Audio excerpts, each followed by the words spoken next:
तर नमस्कार मित्रांनो, मी राम गायकवाड आपल्या डिजिटल वर्ल्ड या युट्यूब चॅनलमध्ये आपले स्वागत करत आहे. आजच्या व्हिडिओमध्ये आपण पाहणार आहोत, ज्या बहिणींचा लाडकी बहीण योजनेअंतर्गत फॉर्म अप्रूव्ह झाला आहे, परंतु त्यांच्या बँक खात्यामध्ये अजूनही त्यांचा जो मिळणारा निधी आहे तो त्यांच्या बँक खात्यामध्ये अजूनही जमा झालेला नाही. याचे काय कारण असू शकते त्याच्या व्हिडिओमध्ये आपण पाहणार आहोत. तर सर्वात आधी हे जाणून घेऊया की हे पैसे आपल्याला डीबीटी अंतर्गत म्हणजे आधार लिंक बँक खात्यामध्ये हे पैसे जमा होणार आहेत. तर ज्या बँक खात्यामध्ये आपले हे पैसे जमा होणार आहेत ते बँक खाते हे एनेबल फॉर डीबीटी असायला हवे. हे कशा प्रकारे आपण ऑनलाईन चेक करू शकतो त्याच्या व्हिडिओमध्ये आपण पाहूया. सरावाला सुरुवात करूया आजच्या व्हिडिओला. तर सर्वात आधी येथे आपल्याला npci.org.in ही वेबसाईट ओपन करून घ्यायची आहे. ही वेबसाईट ओपन झाल्यानंतर आपल्याला अशा प्रकारे इंटरफेस पाहायला मिळेल. येथे आपल्याला कन्झ्युमर हा ऑप्शन येथे पाहायला मिळेल. कन्झ्युमर ऑप्शनवरती आपल्याला इथे क्लिक करायचं आहे. याच्यावरती क्लिक केल्यानंतर आपल्याला खूप सारे ऑप्शन पाहायला मिळतील. येथे आपण पाहू शकता भारत आधार सेडिंग इनेबल बेस हा ऑप्शन इथे पाहायला मिळेल. याच्यावरती क्लिक करायचं आहे. याच्यावरती क्लिक केल्यानंतर आपल्याला अशा प्रकारे इंटरफेस पाहायला मिळेल. येथे आपण पाहू शकता अशा प्रकारे इंटरफेस पाहायला मिळेल. येथे आपल्याला रिक्वेस्ट फॉर आधार सेडिंग ऑप्शन पाहायला मिळेल. वरती पाहू शकता याच्यावरती क्लिक करायचं आहे.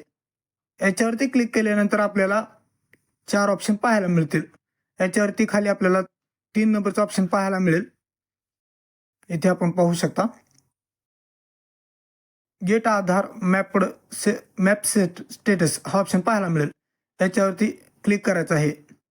याच्यावरती क्लिक केल्यानंतर आपल्याला इथे आपला आधार क्रमांक टाकायचा आहे व इथे जो दिलेला कॅप्चा आहे तो इथे कॅप्चा भरायचा आहे व कॅप्चा भरून झाल्यानंतर खाली आपल्याला चेक स्टेटस हा ऑप्शन पाहायला मिळेल. याच्यावरती क्लिक करायचं आहे. याच्यावरती क्लिक केल्यानंतर आपल्याला इथे सर्व माहिती भरून घेऊन क्लिक करायचं आहे. याच्यावरती क्लिक केल्यानंतर आपल्या जो आधार क्रमांकाशी रजिस्टर्ड मोबाईल नंबर असेल त्याच्यावरती ओटीपी जाईल. तो ओटीपी इथे टाकायचा आहे व ओटीपी टाकून झाल्यानंतर आपल्याला सबमिट हा ऑप्शन पाहायला मिळेल. खाली ओटीपी टाकून घेऊया. ओटीपी टाकून झाल्यानंतर सबमिट हा ऑप्शन पाहायला मिळेल. याच्यावरती क्लिक करायचं आहे. याच्यावरती क्लिक केल्यानंतर थोडासा सर्व्हरचा प्रॉब्लेम येईल, तो लोड घेईल. तर याच्यावरती क्लिक केल्यानंतर आपल्याला अशा प्रकारे इंटरफेस पाहायला मिळेल.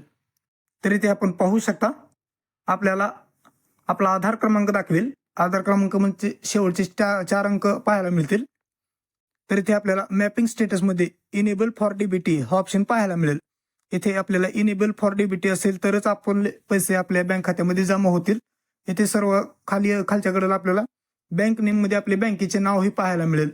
जर आपल्याला इनेबल फॉर डीबीटी अशा प्रकारे दाखवत नसेल तर आपण पोस्टाचे बँक खाते हे काढून घेऊ शकता. तेथे आपल्याला इनेबल फॉर डीबीटी लगेच ऑप्शन पाहायला मिळेल. तर अशाच नवीन माहितीपूर्वक व्हिडिओसाठी आपल्या चॅनलला सबस्क्राईब करायला विसरू नका.